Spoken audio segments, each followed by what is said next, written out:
East Hall was meant to be sealed after evening rounds. The service door stood ajar by 3 fingers. I stopped at the threshold, noting the hinge mark scraped fresh, the corridor camera blinking idle.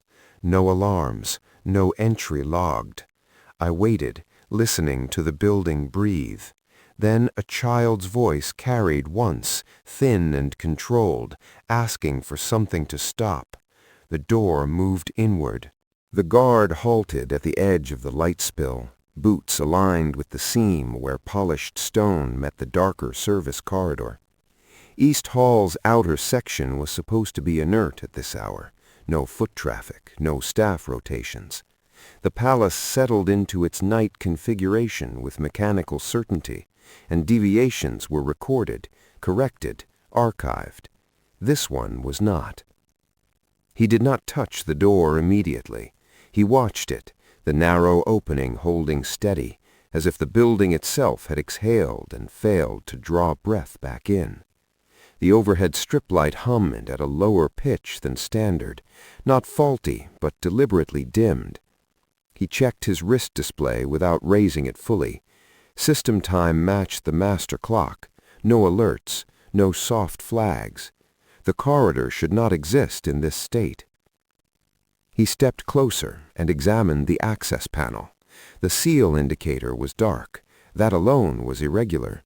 Seals did not simply disengage. They were released through command, logged twice, once locally, once at central control. He keyed the panel manually. The interface accepted his credentials, then paused longer than it should have before returning a neutral status. No error, no confirmation.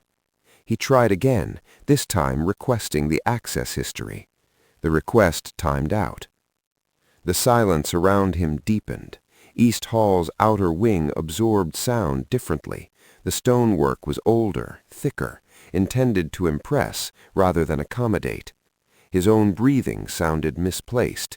He slowed it deliberately.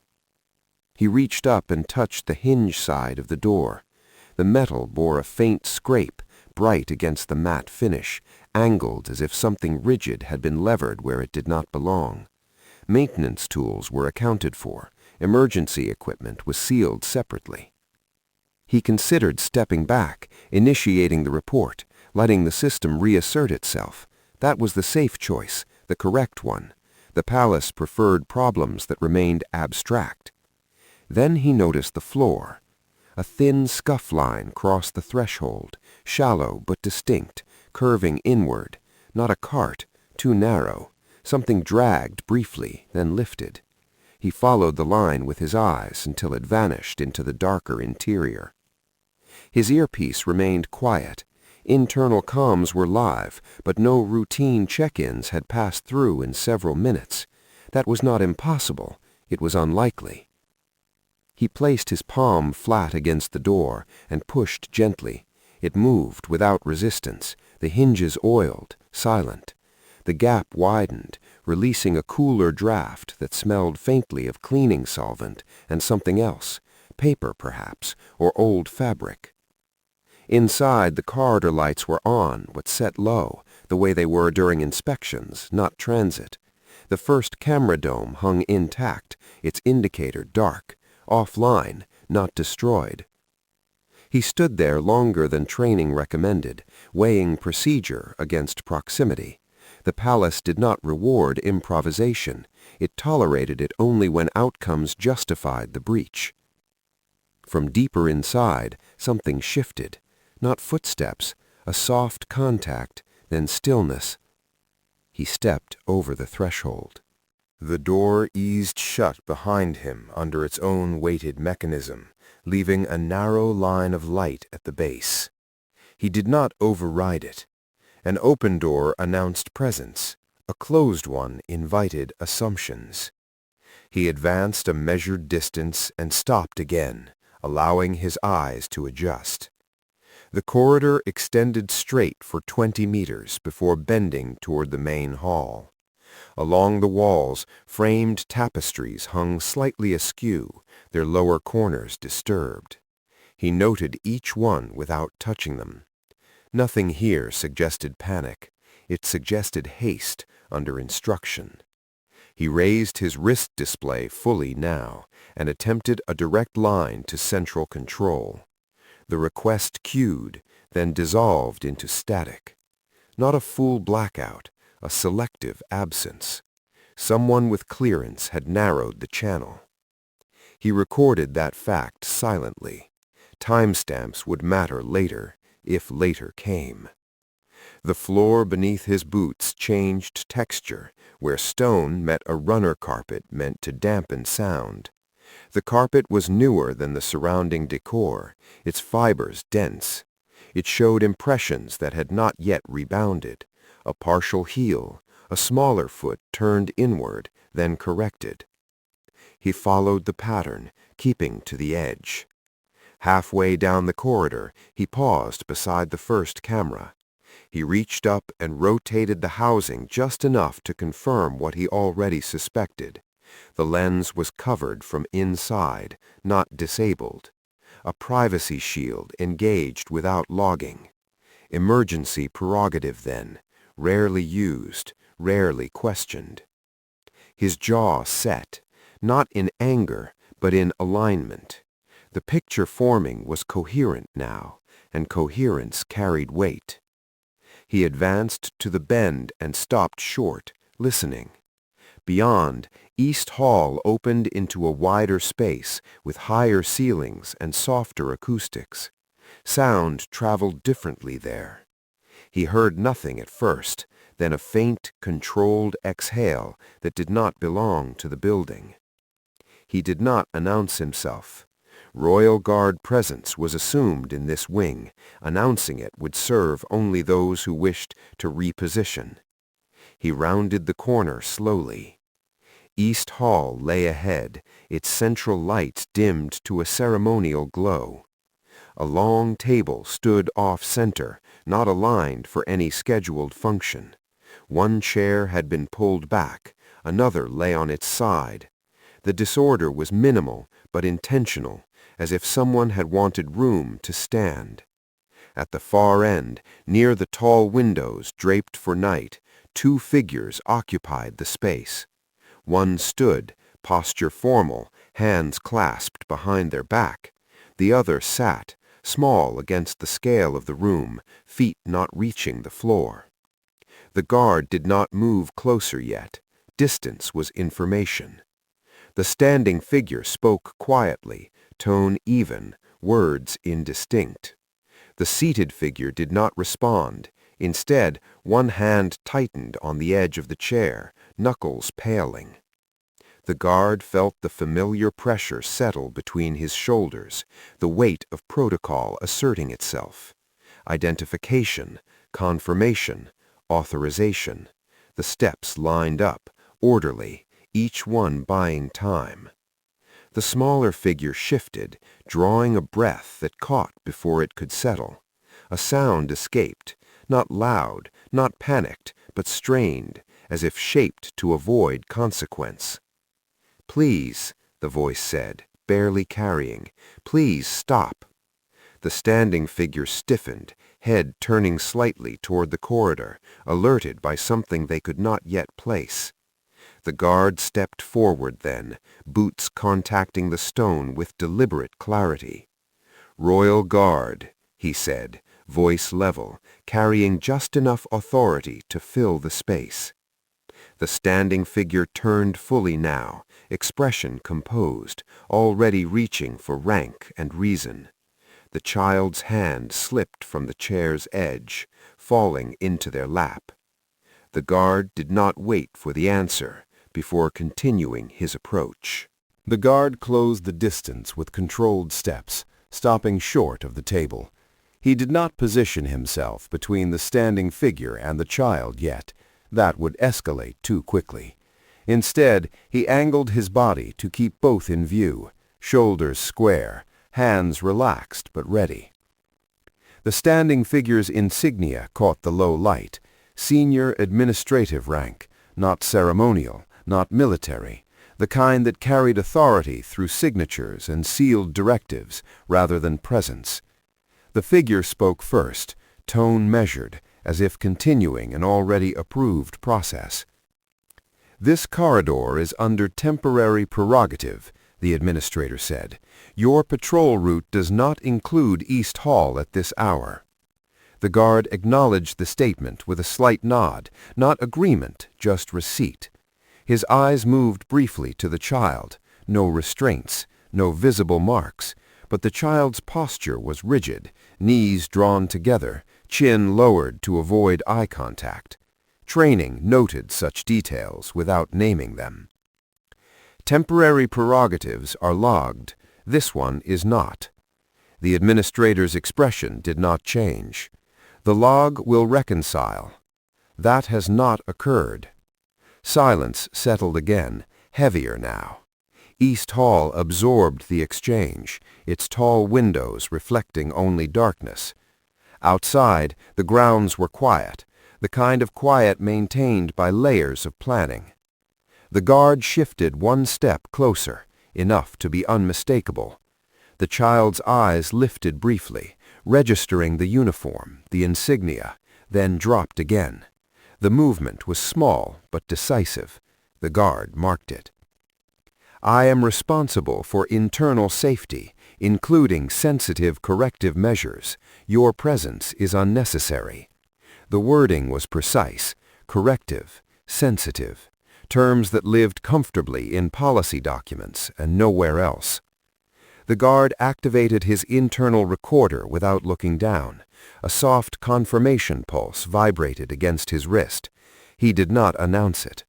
Recording was permitted in any ambiguous safety situation, though its admissibility could be contested later. That was a problem for later. "I need to confirm the child's status and the nature of this intervention." The administrator exhaled slowly through the nose. "The child is not under threat. This is an internal matter." The guard's gaze returned to the child, who had begun to rock almost imperceptibly, heel tapping once against the chair rung before stopping, as if reminded not to. The sound echoed more than it should have in the open space. "Then confirmation should be simple," the guard said. The administrator took a step to the side, subtly blocking the line of sight. Not aggressively, administratively. The move carried its own message. "Stand down. This is not your concern." The guard did not respond immediately. He listened instead to the hum of the lights, the distant air circulation, the child's uneven breathing. East Hall felt stripped of its usual hierarchy, as if rank had pooled in one corner and left the rest hollow.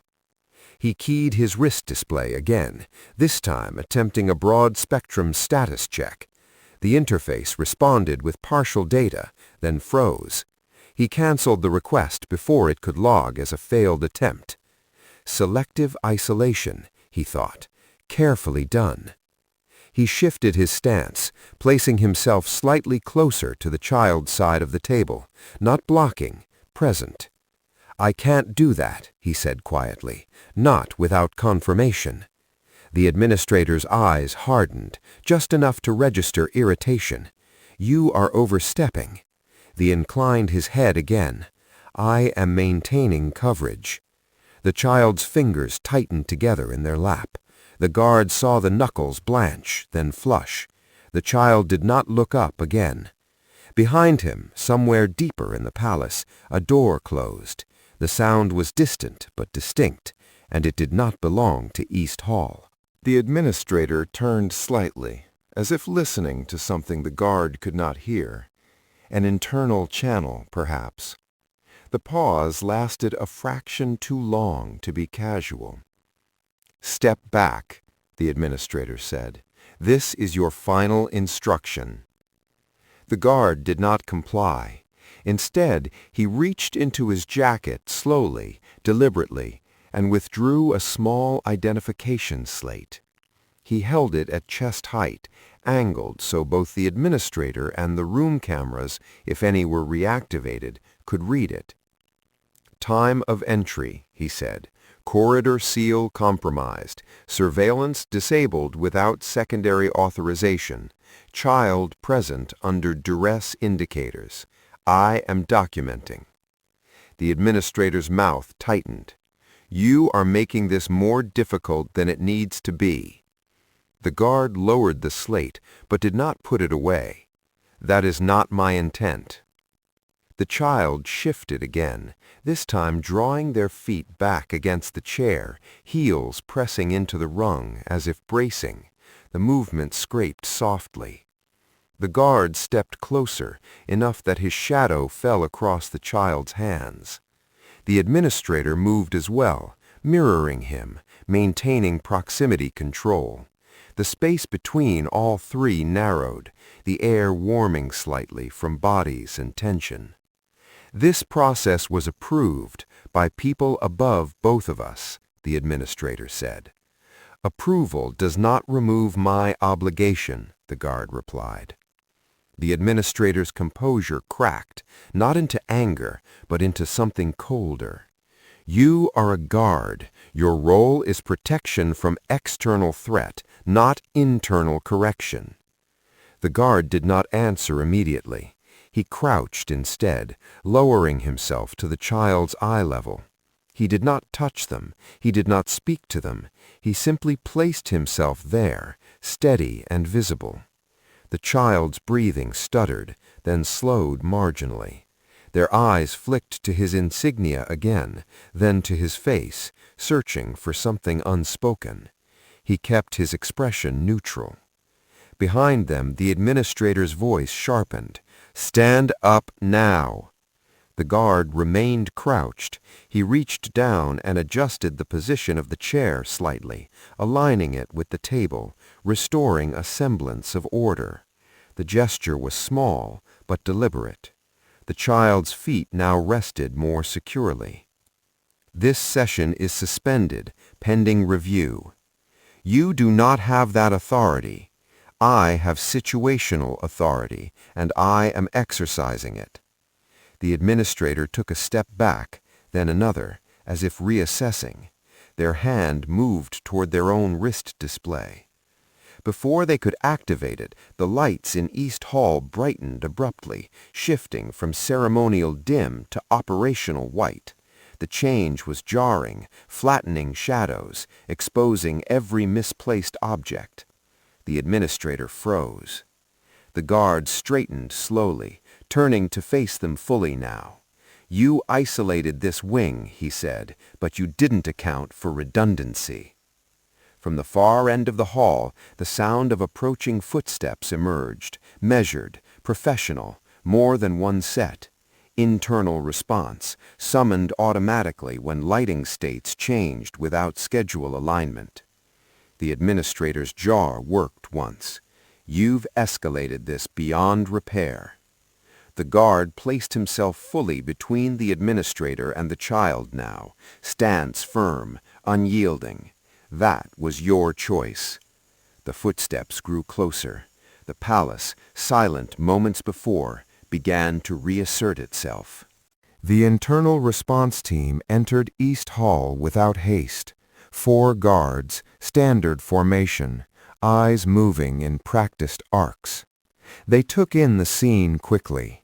The overturned chair, the misaligned table, the child seated now more squarely, the administrator standing apart, and one of their own positioned between authority and asset. No one spoke at first. The lights hummed at full operational brightness, stripping the room of ambiguity. East Hall looked smaller under scrutiny, less ceremonial, more like any controlled interior. The lead responder inclined his head toward the guard. Status. The guard answered without embellishment. Sealed corridor breach. Surveillance disabled under emergency prerogative. Child present under administrative supervision. Indicators of distress observed. The administrator interjected smoothly. The situation is under control. This guard has misinterpreted a corrective process. The word landed and stayed there. The lead responder's gaze moved to the child, then back to the administrator. Corrective process involving a minor requires dual oversight. It has it, the administrator replied. You are witnessing it. The guard did not argue. He shifted his weight slightly, ensuring his body still blocked direct access. The child's hands were clenched together again, but the rocking had stopped. Their eyes remained down, fixed on a point just above the guard's boots. "Child," the lead responder said, voice neutral, "are you injured?" The child did not answer immediately. Silence stretched, not defiant, but compressed. The administrator's presence loomed, even from a step back. The guard spoke quietly, not to override, but to ground. You can answer yes or no. The child's head moved almost imperceptibly, a shake. No. "Are you afraid?" the lead responder asked. The administrator stiffened. That question is inappropriate. The child hesitated, then nodded once, small, contained. The room recalibrated around that movement. The lead responder straightened, decision forming behind his eyes. This session is paused, pending clarification. The administrator's voice cooled. You are exceeding your remit. Noted. Escort protocol initiated. One of the response guards moved toward the child. The guard stepped aside just enough to allow proximity without surrendering position. He watched the child's shoulders tense as another uniform entered their space. "It's all right," the responder said, carefully non-committal. "We're relocating." The child looked up then, briefly, eyes darting between faces. They did not ask questions. They slid off the chair when prompted, movements precise, rehearsed. The guard noticed how they kept their hands close to their body, as if trained to minimize space. As they passed him, the child's sleeve brushed his glove. The contact was accidental, but deliberate in its effect. The guard adjusted his stance to shield them from the administrator's line of sight as they exited. The administrator watched, expression tight, calculating. This will be reviewed extensively. The guard met their gaze. I expect it will. The response team escorted the child out of East Hall, footsteps receding down the corridor. The air felt thinner once they were gone, as if something essential had been removed. The administrator turned back to the guard. "You have made an enemy," they said, not as a threat, but a statement of fact. The guard did not reply. He logged the time. The corridor outside East Hall had been partially reactivated. Lights at standard patrol level, cameras live again, their indicators glowing steady red. The child was guided toward a secured side chamber designated for temporary holding, neutral ground, monitored, documented. The guard followed at a distance, no longer the focal point, but still within the frame. He watched the child gait, the way they counted steps unconsciously, heel to toe, as if measuring safety by rhythm. At the door chamber, the lead responder paused. "You did well," he said quietly, pitched low enough to avoid recording. The guard acknowledged it with a nod, nothing more. Praise complicated things. The door closed. The seal engaged audibly this time, a sound meant to reassure. The child was safe for the moment. Moments, the guard knew, were fragile units. He turned back toward East Hall.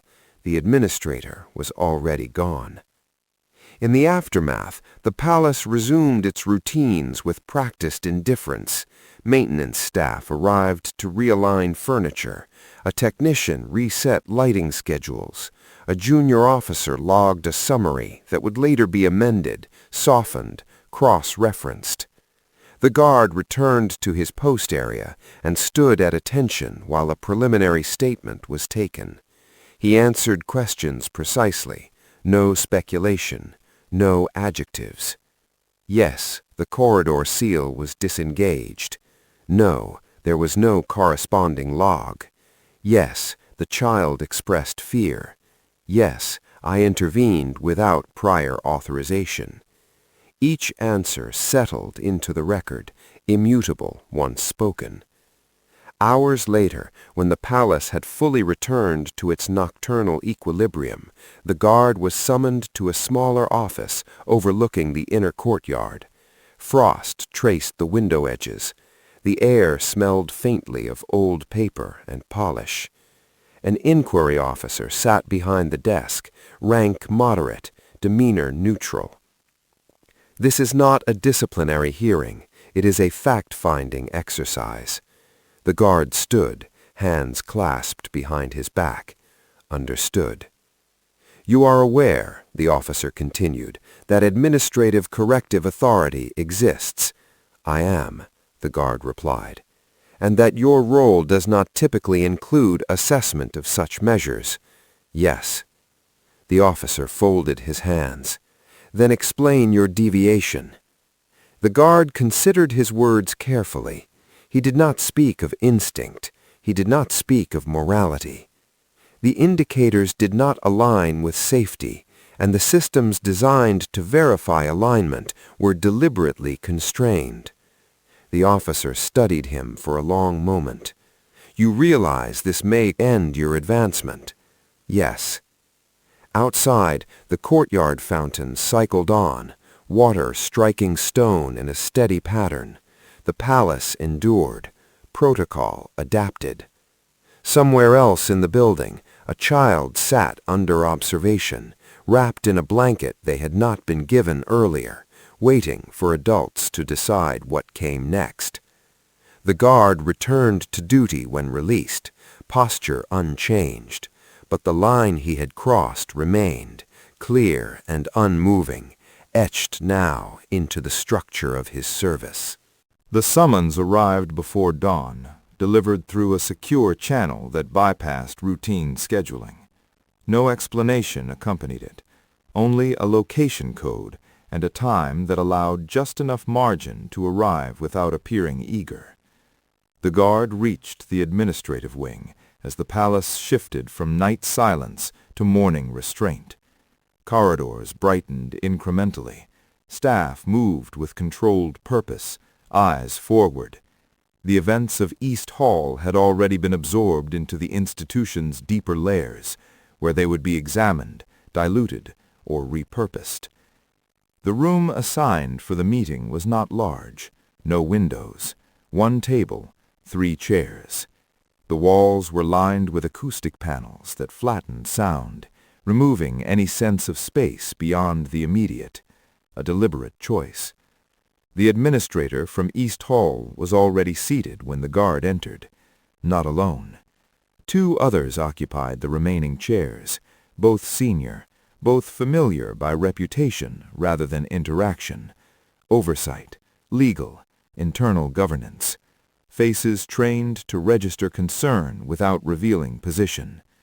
The guard stopped at the marked line on the floor and waited. "Sit," one of them said. He did. The administrator did not look at him immediately. Instead, they arranged a thin folder on the table, aligning its edges with unnecessary care. "This meeting is informal," the legal officer said. "No transcript." The guard noted that internally. Informal meant unprotected. "You understand," the oversight officer continued, "that yesterday's intervention has triggered review thresholds." "Yes." "Your account has been logged," the officer said. "So has the administrator's." The administrator finally looked up. Their expression was composed, almost sympathetic. "You created a public disruption in a controlled environment." "I intervened in an unlogged action involving a minor," the guard replied. "Language matters," the administrator said calmly. "This was not an action. It was a corrective session under emergency prerogative." The guard did not respond. The legal officer leaned forward slightly. "Emergency prerogatives are intentionally broad. They exist to allow decisive action without interference. Without witnesses, the guard said. The room stilled. The oversight officer's pen paused mid-motion. That is an interpretation, not a fact, the administrator said. The cameras were shielded. The corridor was isolated. Logs were suppressed. For confidentiality. For control, the guard said. The administrator's mouth tightened, then relaxed. You are not qualified to assess intent. No, I agree. I am qualified to assess risk. The oversight officer cleared his throat. Let's be precise. The child is safe now. For now. The administrator exhaled softly. You continue to imply harm where none has been established. The guard met their gaze. The child asked for the session to stop. That does not indicate harm. Children resist correction. The word correction echoed briefly in the flattened acoustics. The guard felt the pressure building, not as threat, but as narrowing. The conversation was being guided toward inevitability, toward a conclusion already shaped. You understand, the legal officer said, that your actions compromised a lawful process. I understand that they interrupted it, the guard replied. The administrator leaned back, and that interruption may have consequences beyond your own career. The implications settled. The guard did not shift. If you had followed protocol, the administrator continued, this would have resolved quietly. Yes, the guard said, quietly. The oversight officer exchanged a glance with the legal officer, then folded their hands. We need to determine whether this was an error of judgment or a failure of discipline. The guard answered carefully. It was neither. The administrator tilted her head. Explain. The systems designed to regulate authority were bypassed, the guard said. That creates a safety failure regardless of intent. And yet, the legal officer said, those systems permit bypass under emergency authority. Emergency authority assumes urgency, the guard replied. There was none. The administrator's voice sharpened just slightly. You are not privy to the full context. Then it should have been logged, the guard said. Silence followed. Not dead silence, but managed silence, the kind that allowed those with power to decide who spoke next. This does not need to escalate, the oversight officer said. We can classify this as a procedural misunderstanding. The administrator nodded, a correction on both sides. The guard understood the offer. Acceptance would mean closure, no inquiry, no further attention on East Hall, no questions about precedent. And the child? He asked. The administrator's eyes flickered. The child will continue under appropriate guidance. The guard did not look away. With witnesses. The administrator's composure thinned. You are pushing beyond your mandate. The guard felt the line again, clearer now than before. He remained seated, posture unchanged. I am documenting this conversation, he said. The legal officer stiffened. You were told there is no transcript. I am permitted to record interactions relevant to child safety. That permission does not require notice. The administrator stood abruptly. The chair scraped against the floor, a rare breach of composure. This is insubordination. No, the guard said. It is continuity. The oversight officer raised a hand. Enough. They turned to the guard. If this proceeds, there will be consequences. I am aware. Reassignment? Suspension? Review board? Yes. The administrator's voice dropped. You will not win this. The guard stood. That is not the objective. He paused at the door, then added without turning, if authority requires isolation to function, it has already failed. He left before a response could be formed. Outside, the palace continued its measured rhythm. Flags stirred slightly in the cold air. Guards changed shifts. Somewhere in the administrative depths, files were opened that had not been touched in years. The guard returned to his route, aware now that he was being observed, not overtly, but with interest. The institution had noticed him, and institutions, once attentive, rarely looked away. Reassignment orders arrived before midday. They were framed as temporary, procedural, issued without commentary. The guard read them once, then again, noting what was absent as much as what was included. No mention of East Hall, no reference to the child, just a shift in coverage parameters that placed him closer to administrative zones and farther from residential wings. It was not punishment, it was management. He reported to the new post on time, uniform precise, demeanor unchanged. The corridor assigned to him ran parallel to a series of offices used for internal review and legal coordination. Foot traffic was light but purposeful. People passed him with the faint awareness reserved for fixtures, acknowledged without engagement. Midway through the shift, his wrist display vibrated once. Priority internal alert, restricted channel. He did not open it immediately. He waited until the corridor was empty, then angled himself toward a camera that he knew was active and unobstructed. Only then did he access the message. The child had been moved. No details, no justification, just a location code indicating a secured residential annex, one typically used for extended observation. The transfer had occurred less than an hour earlier. He closed the message and stood still for several seconds. The palace around him felt subtly altered, not in structure, but in intent. Movement continued, but purpose had narrowed.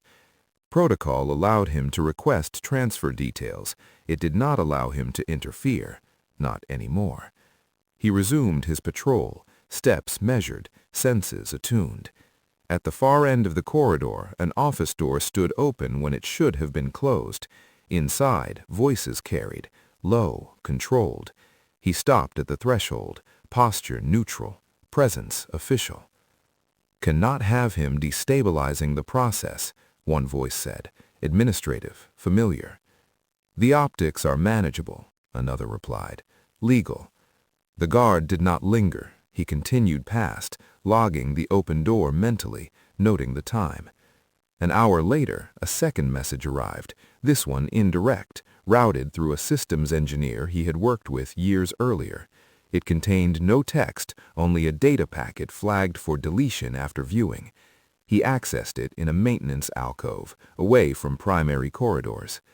The packet contained surveillance metadata, lighting changes, camera shielding timestamps, access panel overrides, East Hall, correlated and cleaned, enough to demonstrate pattern, not just anomaly.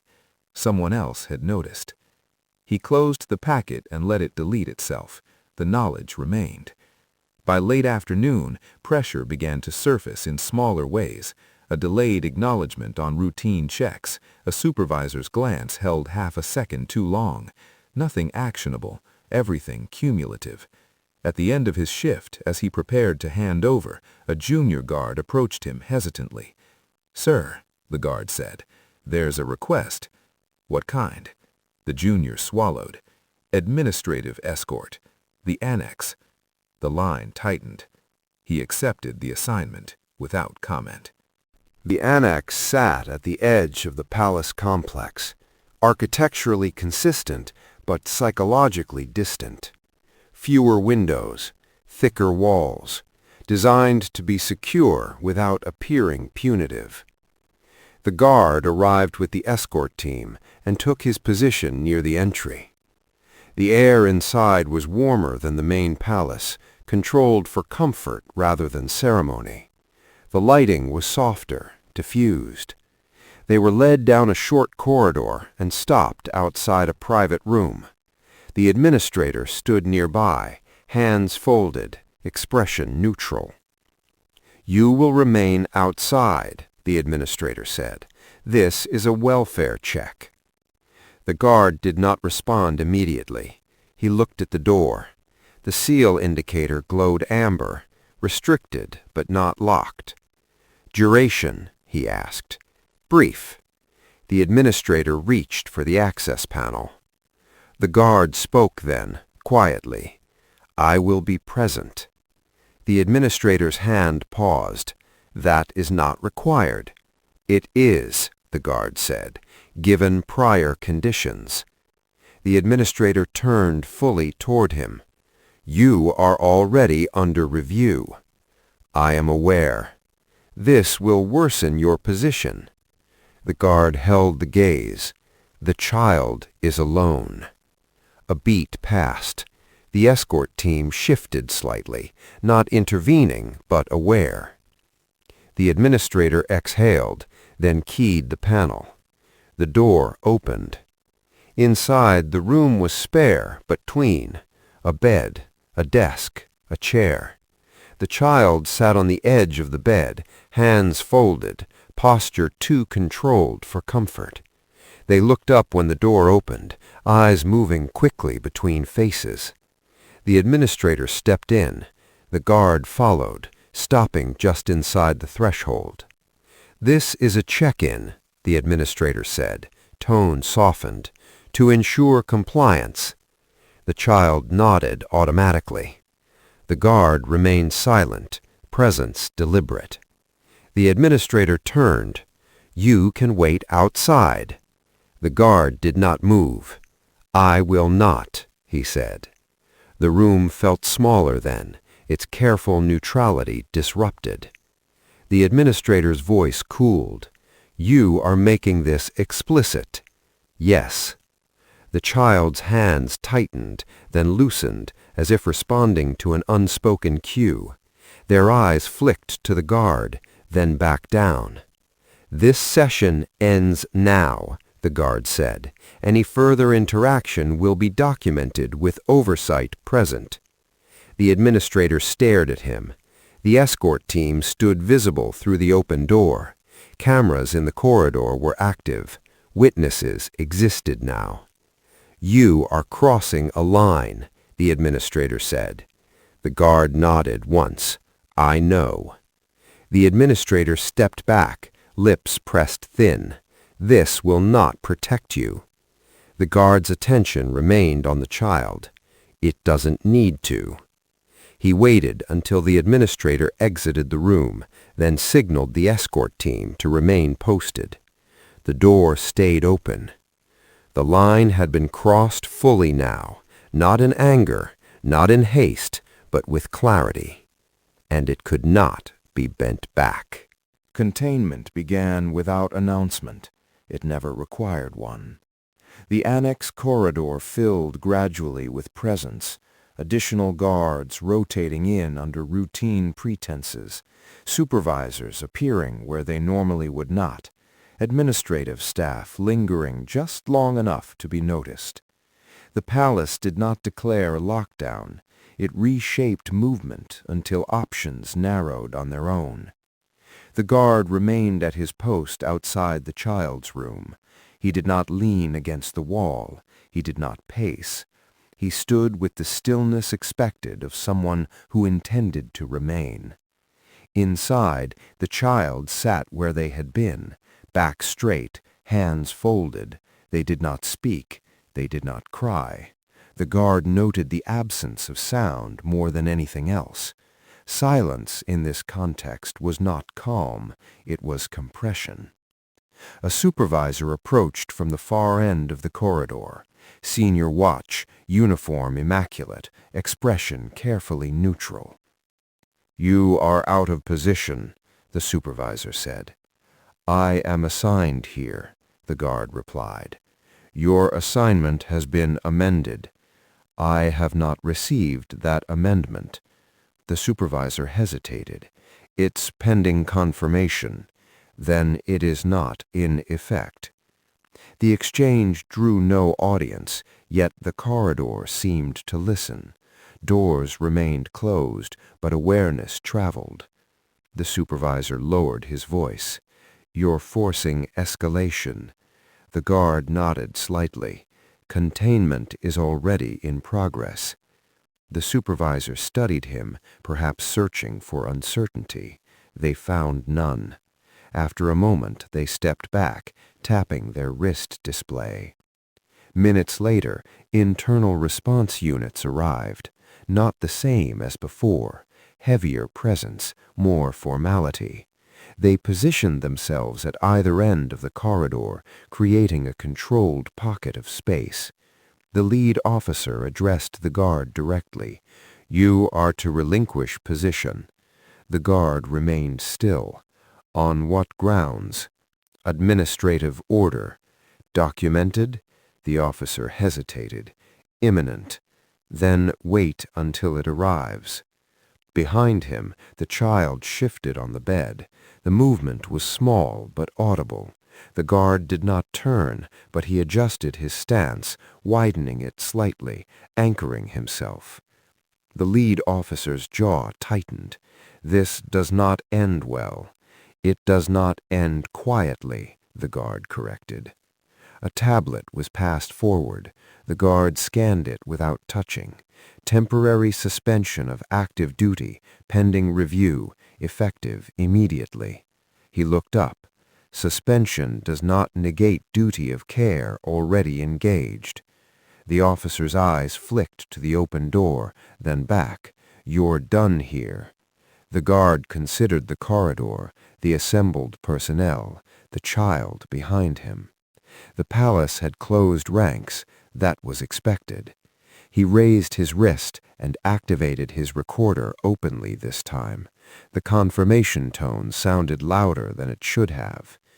"I am invoking protective hold. Under minor safety provisions, this space remains active until relieved by verified oversight." The officer stared at him. "You can't do that alone." "I'm not alone," the guard said. From the far end of the corridor, another figure approached, oversight insignia, not hurried, not delayed. The palace adjusted again. The oversight officer stopped just outside the perimeter formed by the response units. They took in the scene without comment. The guard at the doorway, the child visible beyond, the layered authority converging in a space never meant for conflict. "Stand down," the officer said, not to the guard, but to the corridor itself. The response units eased their posture marginally. Weapons remained secured, tension redistributed rather than released. The officer turned to the guard. "Step aside." The guard did not move.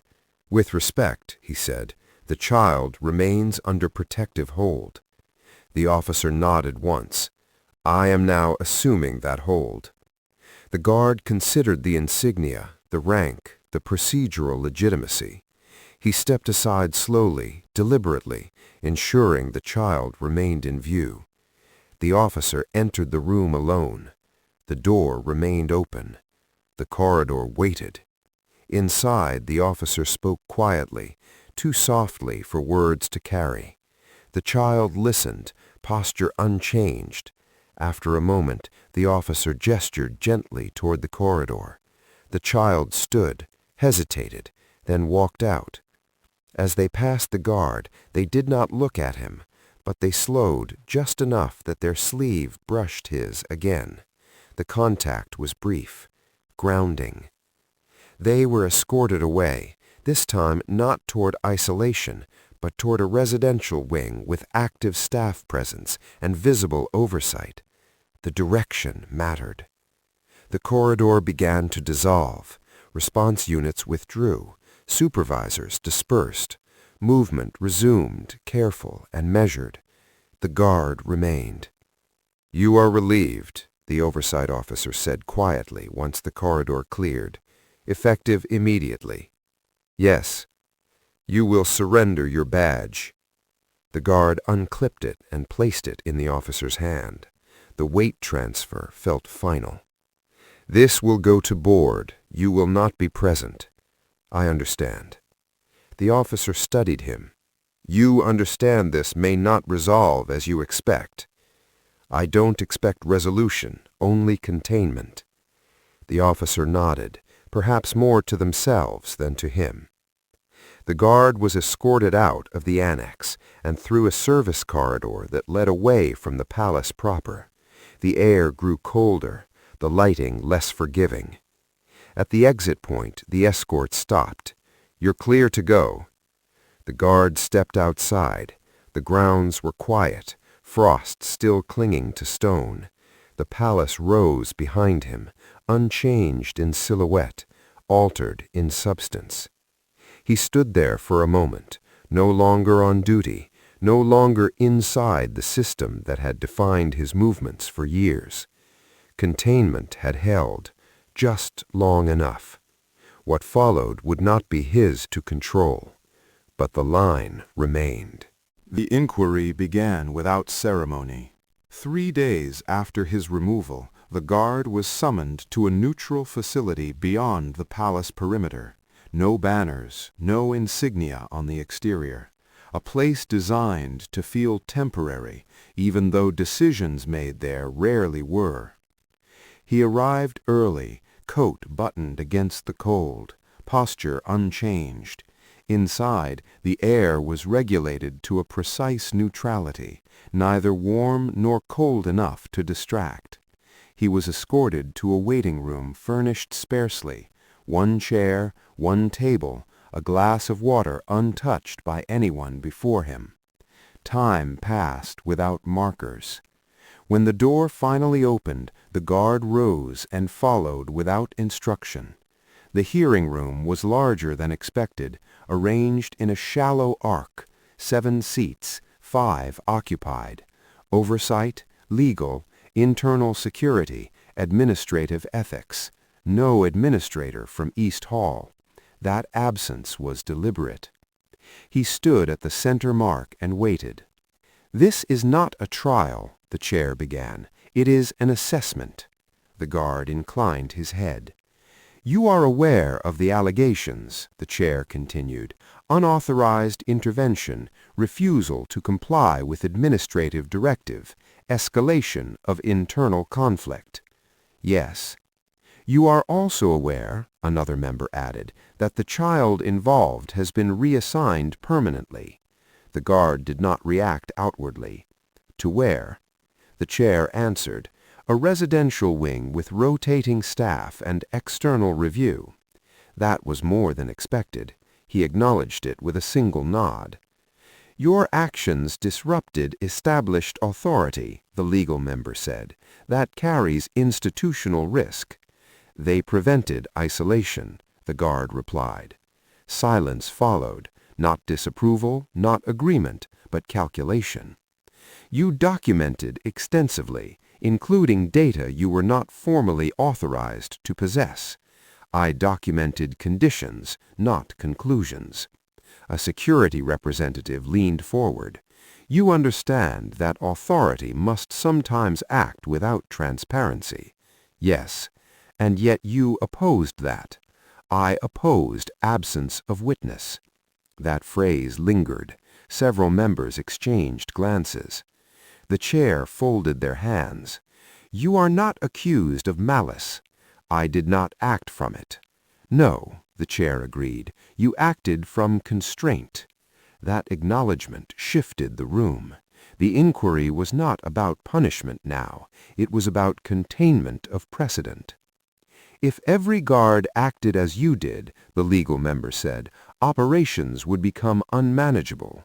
"If no guard did," the guard replied evenly, "some operations would go unobserved." The chair raised a hand slightly, not to silence but to settle. "You will not be reinstated," they said. The words landed cleanly. The guard accepted them without visible response. "You will not be formally censured," the chair continued. "Your record will reflect voluntary separation following procedural dispute." A compromise, palatable, quiet. "And the administrator?" the guard asked. The chair did not answer immediately. "Administrative corrective authority is under review." That was as far as it would go. The guard left the facility at dusk. The sky held a flat winter gray, light thinning without drama. He walked for several blocks before stopping, as if distance itself needed to accumulate before he could rest. He did not feel relief, nor regret, only a steady absence where routine had once lived. In the weeks that followed, the palace adjusted. Policies were revised subtly, language softened, oversight requirements clarified, redundancies reintroduced under the guise of efficiency. No one referenced East Hall directly. No one needed to. The administrator remained in position, though their authority narrowed at the margins. Additional sign-offs, additional witnesses, a quiet recalibration. The child did not return to public view. Once, through an intermediary he did not contact directly, the guard received confirmation. The child had begun attending lessons again. Different tutors, doors open, no isolated sessions, no emergency prerogatives. That was enough. He took work elsewhere, security consulting for institutions that preferred prevention to reaction. He was careful with his recommendations. He spoke in terms of systems, not incidents. Sometimes, late at night, he replayed East Hall, not the confrontation, but the details that had preceded it. The open door, the unlogged seal, the way silence had gathered weight when no one was meant to hear. Those details remained instructive. He understood now that institutions did not collapse from confrontation. They adapted around it. The true risk was not defiance, but invisibility. On a cold morning months later, he passed near the palace grounds by chance. The flags moved as they always had. The walls held. Guards stood at their posts, precise and unreadable. From the outside, nothing had changed. He paused only briefly, then continued on. The line he had drawn still existed, though no marker showed it. It ran through procedure, through authority, through the quiet moments where someone noticed what should not be there. That was enough to endure. And somewhere within those walls, a child slept without counting footsteps in the dark. The storm had passed. What remained was the boundary.